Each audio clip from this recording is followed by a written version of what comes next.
₹3-4 पोटात गेल्यास एकदमच सुधारले ना तू. वा, खरंच सर. आणि तू नशेत असलीस म्हणजे काय दिसतेस तू. वा वा. सगळ्या, अरे सगळ्या, अरे बाटल्या आणि ग्लास. आज राय माल जरा अरे कुठं होता तितके. गोट घेत होतो चहाचा. नको रे. अरे घे रे. नाही आणखी थोडी घे. तुलाही घेतलीच पाहिजे. नको मेघनाथ. हो प्लीज नको मेघनाथ. मालक जेवायला काय करू आज? अरे सगळ्या, आज आम्ही इथं जेवणार ना. राणे, आज कुठली पार्टी? आज 4-5 ठिकाणचे आमंत्रण आहेत. सगळेच लाळ घोटतात माझ्या भोवताली. मेघनाथ, ते मला चांगलं वाटत नाही रे. अगं असू दे राणे. उद्या आपण कारखाना काढणार आहोत. मग माणसं जोडून ठेवायला पाहिजेत. बर, आपण असं करू, आज एका मंत्रीपुत्राच्या पार्टीला जाऊ. साल्याला, त्याच्या बापाला आपण निवडणुकीमुळे मदत केली आहे म्हणून बोलवतोय. मी तयार होऊन आलो सरांनी. प्लीज मेघनाथ, प्लीज मेघनाथ, जरा लवकर. सख्या, जा तू जेवण करून झोप. जातो पण बाकीन बाई ती तुमचे लक्षण लय विचित्र दिसायलेत मला. सख्या, जा म्हणते ना. जातो बाबा, मला काय करायचं. परमेश्वरा, परमेश्वरा, काही तुमचं पडलंय जरा. परमेश्वरा, खरंच मजा वाटते या जीवनाची. पतिव्रतेच्या गळ्यात धोंडा आणि वेश्येच्या गळ्यात मणिहार. खरंच परमेश्वरा, तुझा न्यायच वेगळा आहे.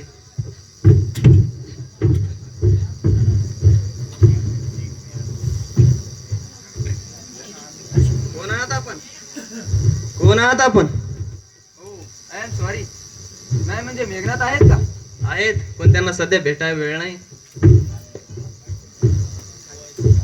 हो, आय सी. म्हणजे आपण कोण? आपण कोण? मी त्याचा बालमित्र आहे.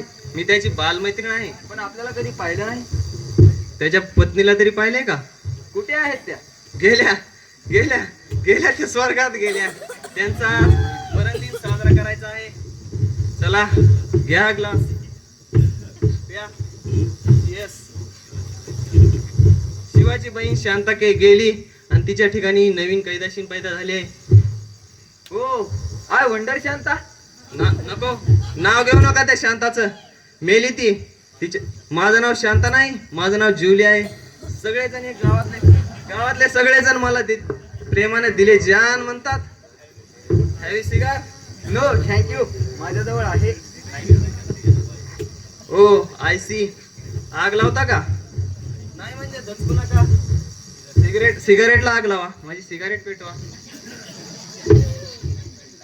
शांता, एकदम एवढा बदल? हा प्रश्न मी तुम्हालाच विचारायला हवा होता. कालपर्यंत विजार शर्टात फिरणारा माणूस आज एकदम कोट, पॅन्ट आणि शर्ट एकदम स्टायलिश. हा लायटर सुद्धा चांगल्या कंपनीचा दिसतोय. नाही म्हणजे आग सहजासहजी लावतोय. अगं चालायचं. तुझ्यासारख्या थंड पाण्याला सुद्धा आगीचं रूप आले. तिथं हा लायटर सुद्धा सहज पेटेल. अरे वा वा रमाकांत, सगळा पुढे गेला होतास. आणि हे बघ कशी दिसते माझे दिले जाण शांता. एकदम वंडरफुल. अरे प्रथम शांतावणीला ओळखलंच नाही मी. मेघनाथ, मी थोडी विश्रांती घेते. अरे पण आता आपल्याला जायचं आहे ना. ओ मेघनाथ, प्लीज थोडाच वेळ. बरोबर, त्याला आराम कर थोडा. अरे अरे बघतोस काय तिच्याकडे? बरं सांग, कारखान्याची जागा कुठवर आली, पक्की झाली की नाही? अरे मी गेल्यानंतर काम झालंच पाहिजे, पण आणखी 20 लाखांची गरज आहे. काय आणखी पैसे? मग मी काय करणार? जमीन विक म्हणजे एकदाचा कारखाना उभा राहिला की टाटा बिर्लाच्या रांगे जाऊन उभा राहिलास म्हणून समज. मग माझी बुद्धी आणि तुझा पैसा. पण आता तरी काम व्यवस्थित होईल ना? का माझ्यावर विश्वास नाही? अरे पण एवढे पैसे आता काय करावं? सावकाराकडे अजून 4 एकर जमीन गहाण ठेवायला पाहिजे. बरं चल, आपण काय करू, शांताला माहिती होण्याच्या अगोदर सावकाराकडे जाऊन येऊ. चल, मलाही लवकर जायला पाहिजे. आजकाल लाच दिल्याशिवाय सुद्धा काम होत नाही. चल तर मग शांता, मी आलोच हा. या या शिस्तीनं या, क्वार्टरच घेऊन या. थांबा, शांताबाई बी पडल्यात तेच तेच तेच तेच दारू. 5ची मारली का 10ची मारली की बाबा?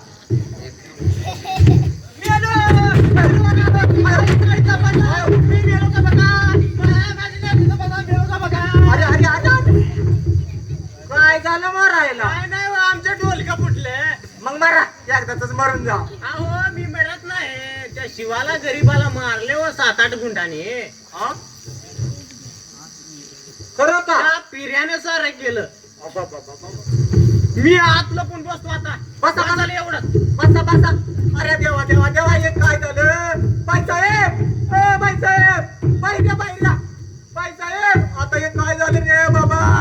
गेला. कोण कोकलताय ते? अहो मारलं मारलं त्याला, हो त्याला, हो भाऊसाहेब. काय करावं देवा? आई ग, डोकं बनबनायला लागले. शांता, अरे शांता, कुठं आहे माझी शांता? कोण आहात आपण? ही मेली साहेब. नालायक, चांडाळणी, मग तू कोण आहेस?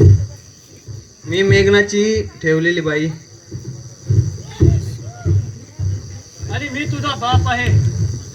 माझ्या बहिणीचा संसार उद्ध्वस्त करून मी विचारा येईन म्हणून मला ते गुंड लावून मारायला लावलंस. पण तू असंच कुजून मरत बस. तो माझा प्रश्न आहे दादा.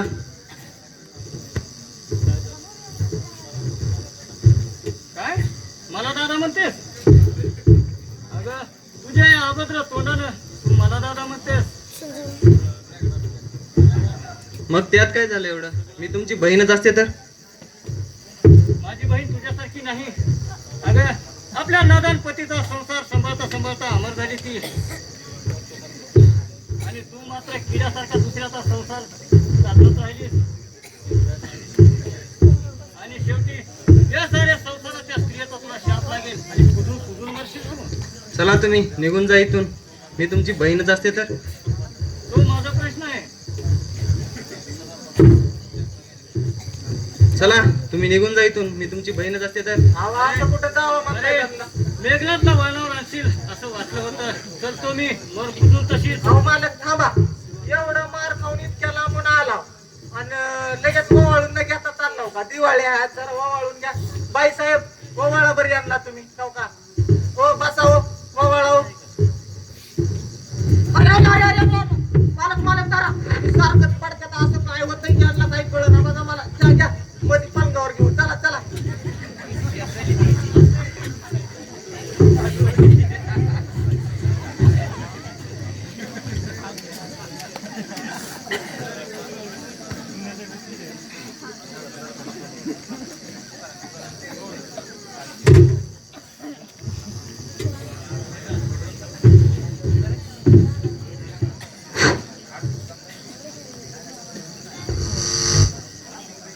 व्यंकट पठाडे यांच्याकडून पुन्हा एकदा या नाटकाचे डायरेक्टर किशोर घोटे यांना 30 रुपयाचं पारितोषिक आलेलं आहे, तरी त्यांनी येऊन स्वीकारायचंय.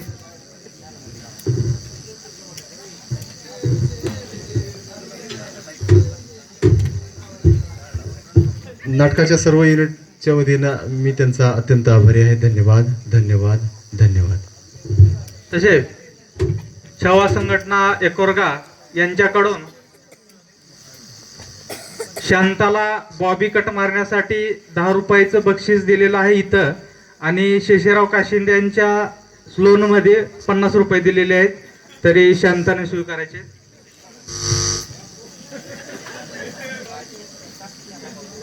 तसेच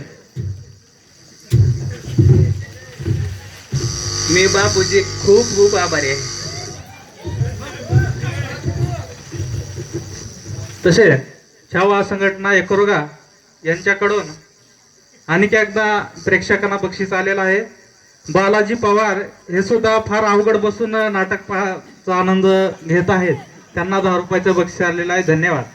तसेच इच्छापूर्ती गणेश मंडळ यांच्याकडून या नाटक कंपनीला 50 रुपयाचं बक्षीस आलेलं आहे, तरी डायरेक्टरने स्वीकारायचं आहे. धन्यवाद. तसेच श्रीकृष्ण घुटे यांच्याकडून सुद्धा या नाटक कंपनीसाठी 50 रुपयाचं बक्षीस आलेलं आहे.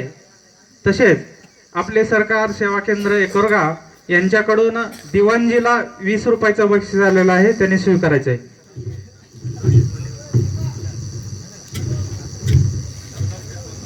शाला आमचे ढोलकेच फुटले.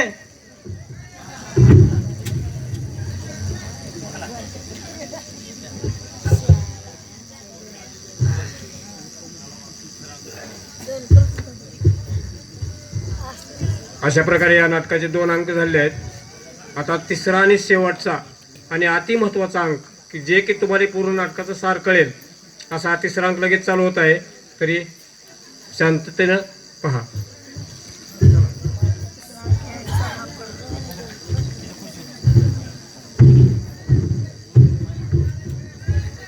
आईला बरं, हे अजून कसे आले नाहीत बाबा. आईला माझं कसं झालंय काय सांगू नको का. जाऊ द्या, जेवण करून ठेवावं तर जेवण आलो माझ्या. जेवण नाही करावं तर भूक लागली छानला. ह्याच्यात त्याच्यात झालंय आमच्या आता. काय करावं तेच कळना गेले. आवड ढीगभर भाकरी तुरडी भरलेली असते.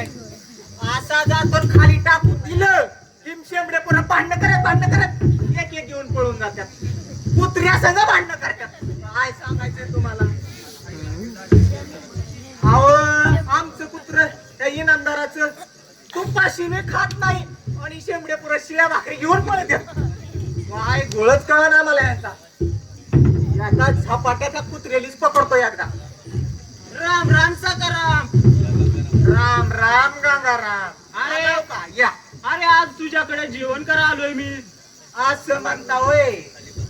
आव खाली मी भाकरी टाकलेलं बघून ते कुत्रे घेऊन चाललेलं बघून तर आला ना की माझ्याकडे. तसं कशाला रे. अरे पांडुरंगानं सांगितलं आज तू सख्याच्या घरी पायाची धूळ झाड म्हणून आलोय मी. दूर झाड बरं झाड आणखी तो झोपा मी लोटून टाकतो वरून. तसं नाही रे. मग कसं आहे हो? आजकाल तुम्ही आमच्या घराशिवाय दुसरीकडे जायचं नव्हती. आज काय इथं माझं दिसाच घालायला आलाव का. म्हणजे नाही तुम्ही घाला, कारण तुम्ही मेल्यावर माझं दिसाचं कोण घालणार आहे. मी नंतर मारणार, तुम्ही म्हातारे आधी मारणार. अरे असं अशी बोल नकोस. आज मी संपावर आहे. संपावर का गाडीवर लागतेली मालकानं. संपावर म्हण. ते जाऊ दे रे, पण तुझे मालक आणि मालकीन बाहेर गेलेत. पण हा. जेवण शिल्लक असेल ना. होय होय काय रे. शुद्ध शाकाहारी आहे. अरे रामकृष्ण हरे. हा गाढवाचं म्हणून लागतात मटण. तिसऱ्या कुत्र्याचं मटण शिजायले बुक बुक बुक बुक करेल. गाढवाचं दूध लाटा घालता अशा बका बका बका शिजायला लागले. आणि कोंबडीचं तूप आहे तूप. शेळीचे अंडे आहेत अंडे. त्याला वाढतो. असले घाणेरडे बोलतोस का रे. असले शी असले घाणेरडे बोलू नकोस रे.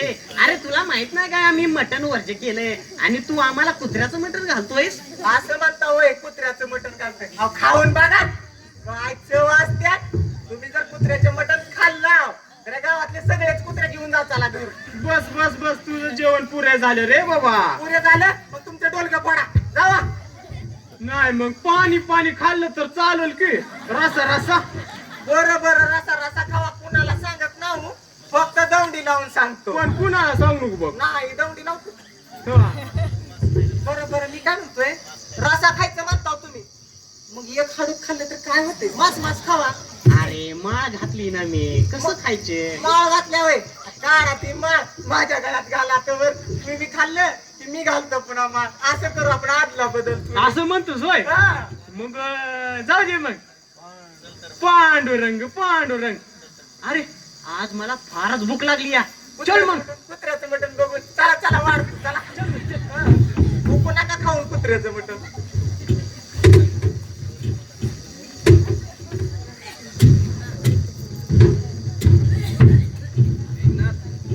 मेघनाथ सोड रे मला. हा डार्लिंग, कसं सोडू. बऱ्याच दिवसाने संधी मिळाली आहे. मेघनाथ रमाकांत फार नालायक आहे. अलीकडेच तो तसा झालाय. तुम्ही फार चांगला होता तो. या समाजाने त्याला ना जगणं नकोसं करून सोडलं. त्यावेळेस मात्र त्याला तसं बनावं लागलं आणि त्याने या मेघनाचा विश्वासघात केला. त्याला भनक भिकारी करून सोडलं. सोड डार्लिंग, जाऊ दे तू रमाकांत. कपडे कुत्र्याने फाडली म्हणून काही कुत्र्याला इनामदाराची किंमत येत नसते. पण तीच कुत्री बंगल्यामध्ये आले की ती सुखात असतात आणि माणसं मात्र बंगला सोडून रस्त्यावर आली की त्याची कुत्र्यापेक्षा सुद्धा भयंकर परिस्थिती होती. जाऊ दे, पण ती कुत्रे ती कुत्रीच आणि माणस ते माणसच. जाऊ दे ते डार्लिंग. रमाकांत गेला खड्ड्यात. चल आपण गंमत करू. नाही रे, माझं त्याच्यावर प्रेम आहे. काय रमाकांत, कुठल्या खड्ड्यात पडलाय? मला शोधून आणलं पाहिजे त्याला. अगं पण राणी, मी तुझा नवरा आहे. तुझं माझ्या बरोबर लग्न झालंय. पण मला रमाकांत हवा आहे. मग पूर्वीच का नाहीच केलं त्याच्याबरोबर लग्न? कारण त्यावेळेला तो भिकारडा पण होता. आता तो श्रीमंत झाला आहे ना. फक्त तुझ्यासाठी श्रीमंत झाला राणी. खरंच प्रेम आहे तुझं त्याच्यावर. तुझ्यासाठी त्यानं खूप पाप केली. खरंच अलीकडे मला पापी लोक आवडतात रे. त्यानं आपल्या जीवलग मित्राचा विश्वासघात केला. मेघनाथला फसवलं. त्याला बनक भिकारी करून सोडलं. असं मग तो कारखाना? हट वेडे, तो एक ढोंग होता. आता माझा कारखाना उभा राहील. हा, माझा म्हणजे? म्हणजे रमाकांतचा. हाय डार्लिंग रमाकांत, कुठे आहेस तू? मी इथेच आहे. तुझी वाट पाहत कितीतरी दिवस झाले. हा, म्हणजे तू मेघनाथ की रमाकांत? थोडी जास्त झाली आहे ना, त्यामुळे मला काही कळत नाही रे. तुझा मेघनाथ नव्हे, रमाकांत. तुझाच लाडका रमाकांत. मीच तुला मुद्दाम जास्त पाजली आणि मेघनाथला सुद्धा भरपूर पाजली. तुम्ही दोघे तिथेच पडला आणि नेमकं मी तुला आणलं इकडे उचलून. बरं, छान केलं बाई. चल तुझ्या कारखान्याकडे जाऊ, हा वाडा सोडून जाऊ. हा वाडा सोडून? अगं, हा मोठा वाडा बघून तर तू मेघनाथवर प्रेम केलं होतंस ना. मग हा वाडा कसा सोडायचा? आपण इथंच राहायचं आणि मेघनाथला खल्लास करायचं. काय? घाबरू नकोस, त्याचा तो खल्लास होईल. फक्त आपण त्याला पाजत राहायचं एकसारखं. आणि या पुन्हा नंतर पांढऱ्या कपाळावरती कुंकू लावायचं या रमाकांतच्या नावाचं. हॅलो डार्लिंग रमाकांत, मला कुशीत घे, जवळ घे. येस, रात्र आपलीच आहे. तुला काय वाटलं मी नशेत असले म्हणजे शील सुद्धा सांभाळण्याची इतके नशेत आहे असं नाही. अगं, मी सुद्धा इतका नशेत नाही. तुझं ढोंग उशिरात ओळखलंय. मी तुझ्या जवळ आल्यावर तुझा स्पर्श सांगत होता मला की तू मेघनाथची आहेस म्हणून. तरी हा दुष्टपणा जाणून बुजून? सहज मित्राच्या बायकोची परीक्षा पाहिली. मी कुठल्याच परीक्षेत नापास होणार नाही, उलट पहिला नंबर आणेन. पण मी सुद्धा BA ला पहिला आलोय. Get out, nonsense. आता फार लेट झाला. तुम्ही माझ्याशिवाय जगू शकणार नाही. अगं शांता, आता तरी शहाणी हो. उगीच माझ्या मर्जीप्रमाणे राहा, नाहीतर माझी बुद्धी फार विषारी आहे. मी पण एक विषारी नागिन आहे. माझ्या मेघनासाठी ते जे म्हणेल ते केलं. दारू पेली, डान्स केला आणि शेवटी पवित्रेचं मरण घेईन आणि माझ्या दादाचं मान उंच करेन. अरे वा, उद्या भिकारीन हो म्हणजे मान ताट करून फिरवत तुझा दादा. हो होईन. मी मेघनाची पत्नी आहे आणि त्याच्या इच्छेप्रमाणे मी काही करेन. माझी सर्वस्वाची होळी करीन. मग माझ्या बरोबर तुला शट अप, नॉनसेन्स. गल्लीनं फिरणाऱ्या या कुत्र्याची ही अपेक्षा? असं काय राणी, मी तुझा आता अब्रूच लुटली तर तुला कोण वाचवेल? सख्या, सख्या काय सख्या, तोच काहीच कटून ठेवेन. हात सोड, नाहीतर त्या पेऱ्याला बोलवेन. त्या बोकेत तुझा तुकडे तुकडे करेल ते. लेट. अरे मी काय करतो? मेघनाथ, बघ बुवा तुझ्या बायकोची करामत. मी नाही म्हणत असताना मला घेरी मारते. माझ्या पोटात कळ उठली म्हणून मला घरी घालवा म्हणाली. म्हणून मी इकडे घेऊन आलो आणि आल्यानंतर माझ्या बरोबर बस तिचं माझ्यावर कधीच प्रेम नव्हता. तिने निदान कार तर ठेवायची मला दारू प्यायली आणि ती मग इकडे सोडून आली. तिने मला तिथं कार देखील ठेवली नाही.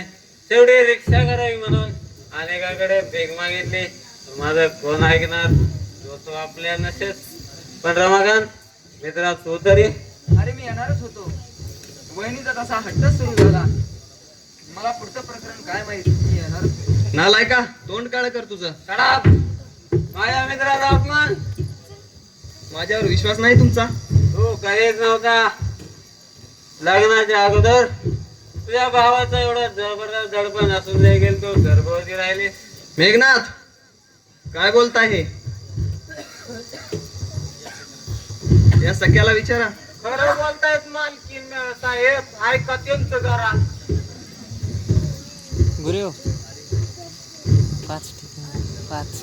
अरे सस्याला खळगा जमीन आणि घर मालकीला घडवश असायचा.